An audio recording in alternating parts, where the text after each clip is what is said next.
Bismillahirrahmanirrahim. Assalamualaikum warahmatullahi wabarakatuh. Bismillah walhamdulillah wassalatu wassalamu ala rasulillah. Para jamaah al-asram rahimakumullah, berjumpa kembali bersama saya Tatahim di sini. Insyaallah kita akan lanjutkan kembali pengkajian kitab Nashaihul Ibadnya sekarang untuk maqalah yang ke-9.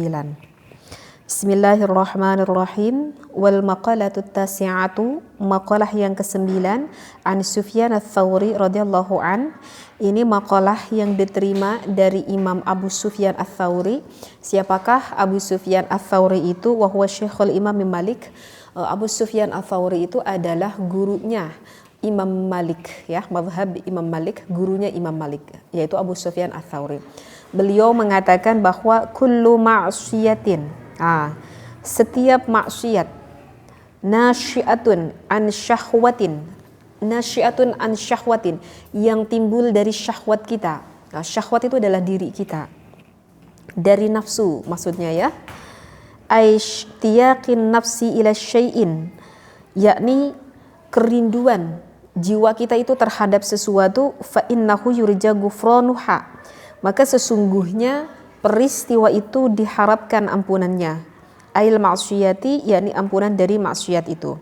Nah, jadi maqalah yang ke-9 ini yang dikatakan oleh Abu Sufyan ats-Tsauri bahwa setiap maksiat, berarti maksiat udah kita pahami, ya, maksiat itu adalah suatu dosa yang mana maksiatnya itu timbul an syahwatin, timbul dari syahwatnya.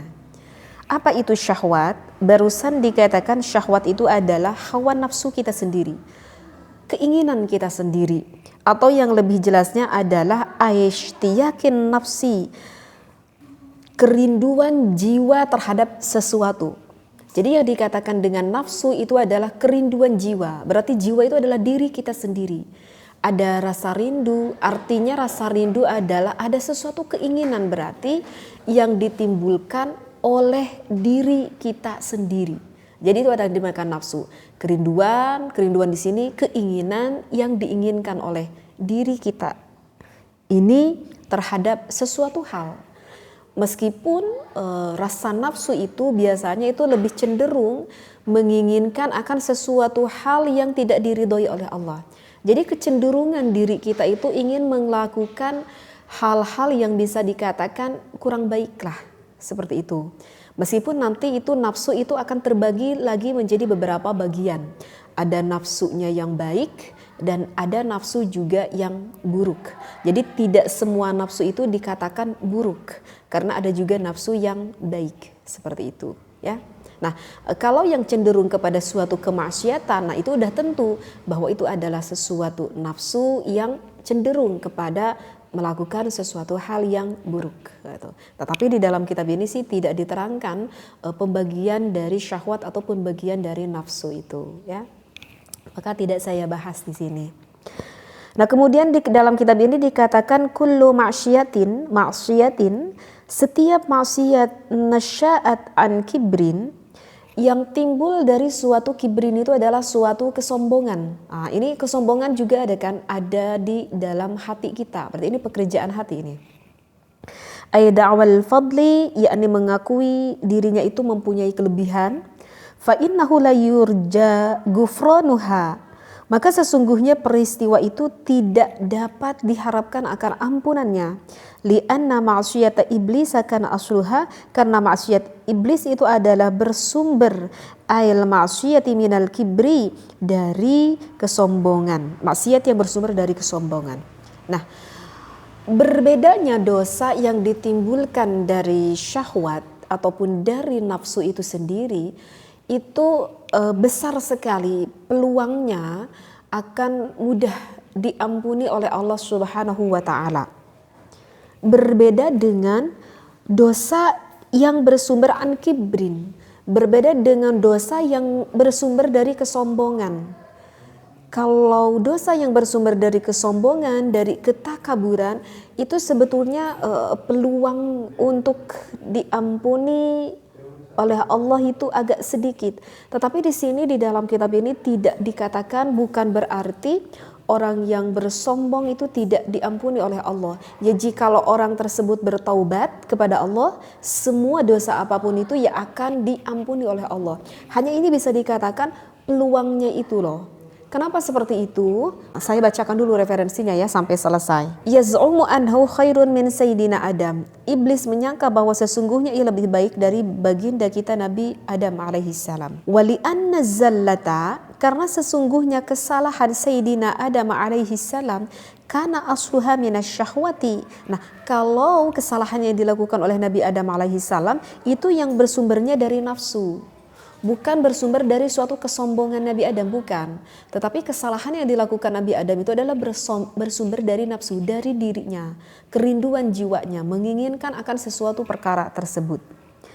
Bisa babi ishtiyaqihi ila dhawqi thamrati syajarati syahwatil manhi anha. Dengan sebab keinginan beliau untuk merasakan buah pohon nafsu yang telah dilarang. Nah, coba kita dengar sekali lagi di dalam referensi kitab, ini perbandingan yang dilakukan oleh Nabi Adam dan juga yang dilakukan oleh iblis. Nah, bahasa yang dilakukan oleh iblis di dalam kitab barusan dikatakan maksiatin, suatu kedosaan. Bahasanya kepada iblis itu adalah maksiatin, suatu kedosaan. Yang mana dosa yang dilakukan oleh iblis tersebut yang bersumber dari hatinya, yang bersumber dari hati iblis tersebut, karena cenderung memiliki sifat takabur, memiliki sifat kesombongan dari hatinya pribadi.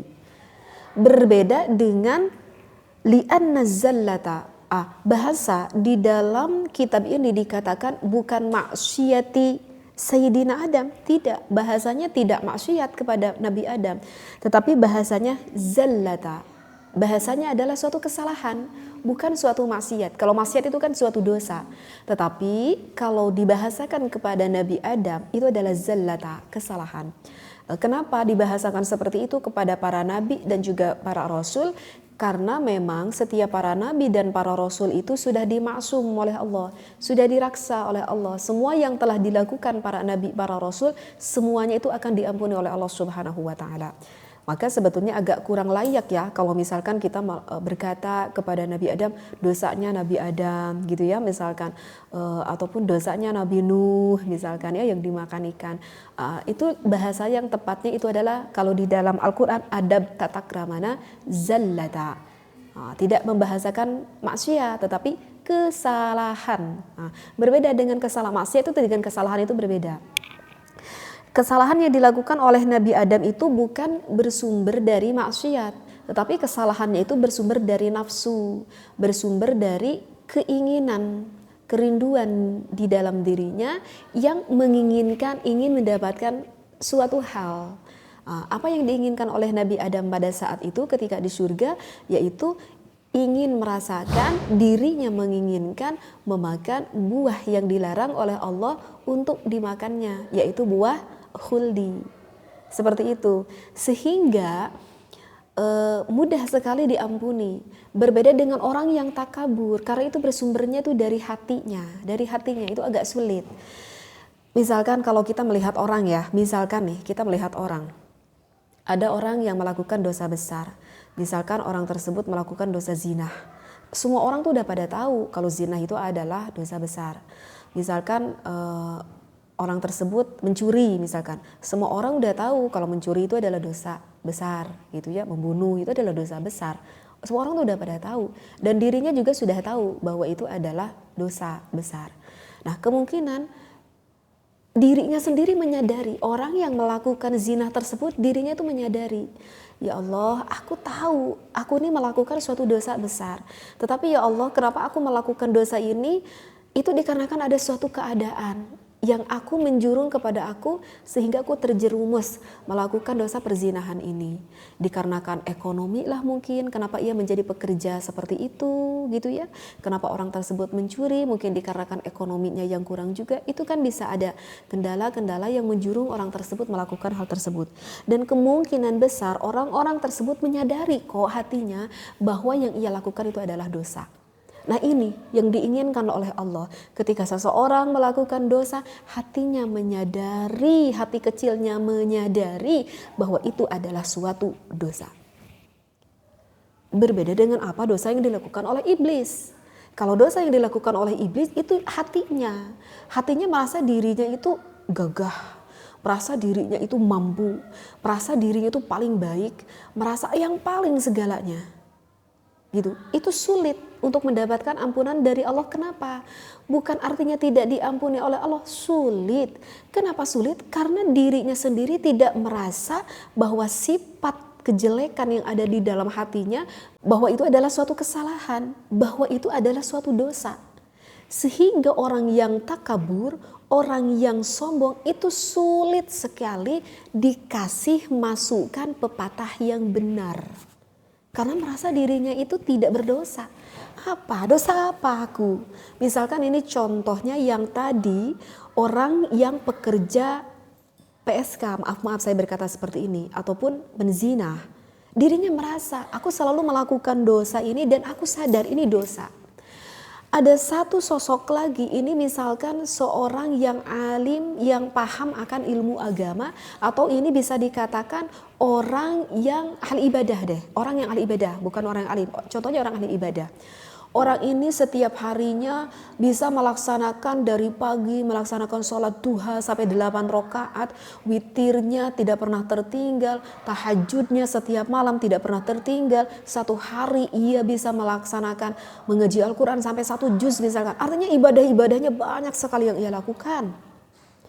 Ketika ia merasa bahwa dirinya mampu melakukan ibadah berwarna-warna itu, timbullah di dalam hati orang yang melakukan ibadah tersebut, aku adalah orang yang salih, aku adalah orang yang baik, aku adalah orang yang lebih mulia, karena aku setiap hari bisa sholat, setiap hari bisa mengaji Al-Quran, setiap hari aku bisa bersedekah, setiap hari bisa melakukan amal itu. Dirinya kan tidak merasa. Dirinya tersebut tuh tidak merasa dirinya tuh baik aja, merasa baik aja, karena dia merasa aku setiap hari melakukan ibadah, kok apa kesalahan aku coba, gitu. Dirinya tuh tidak sadar akan ibadah yang ia lakukan mendorong kepada hatinya menjadi ujub, menjadi takabur, merasa aku yang paling mampu, yang paling mulia, merasa aku yang paling baik karena aku selalu melakukan ibadah. Hello, aku adalah seorang istri yang sholihah, seorang suami yang soleh, setiap malamnya selalu melaksanakan ibadah tahajud. Sedangkan dia itu, naudzubillah, dia adalah orang penzina, setiap hari dia zina. Sehingga dia merasa berpikir bahwa aku tuh lebih mulia, karena aku selalu melakukan ibadah daripada orang tersebut yang selalu melakukan dosa. Padahal secara hakikatnya tidak tahu. Orang tersebut terus melakukan dosa, padahal hatinya merintih sakit kepada Allah, karena ia menyadari bahwa itu adalah suatu dosa yang besar. Mungkin Allah mengampuni dosanya. Tetapi orang yang sombong tersebut tidak pernah bertaubat kepada Allah karena merasa bahwa dirinya, ya aku sudah baik karena aku adalah ahli ibadah. Mungkin bisa dipahami di sini ya. Jadi itulah kenapa iblis dilanggengkan oleh Allah di dalam nerakanya Allah, bukan dikarenakan membunuh, bukan dikarenakan riba, bukan dikarenakan berzina, bukan. Itu dosanya cuma satu, kibir yang ada di dalam hatinya. Tetapi kesalahan yang dilakukan oleh Nabi Adam itu adalah kesalahan dari hawa nafsunya, kerinduan dirinya, dikarenakan menginginkan sesuatu hal yang mana hal itu dilarang oleh Allah. Dan ia sadar kalau Allah melarangnya, makanya mudah sadarnya. Seperti itu, ya. Jadi mudah-mudahan para jamaah Al-Asran bisa mengerti dan bisa memahami isi dari referensi kitab yang saya sampaikan ini. Mudah-mudahan Allah selalu membersihkan hati kita, karena itu merupakan dosa yang paling besar. Ada yang satu yang perlu harus kita ingatkan, jangan menganggap remeh akan dosa kecil. Karena kalau kita menganggap remeh akan dosa kecil, ataupun kita menganggap remeh akan amal kecil, kita tidak tahu. Siapa tahu amal kecil tersebut yang bisa memasukkan kita ke dalam syurganya Allah. Siapa tahu dosa kecil tersebut yang bisa melanggengkan kita di dalam nerakanya Allah. Na'udzubillahi min dzalik.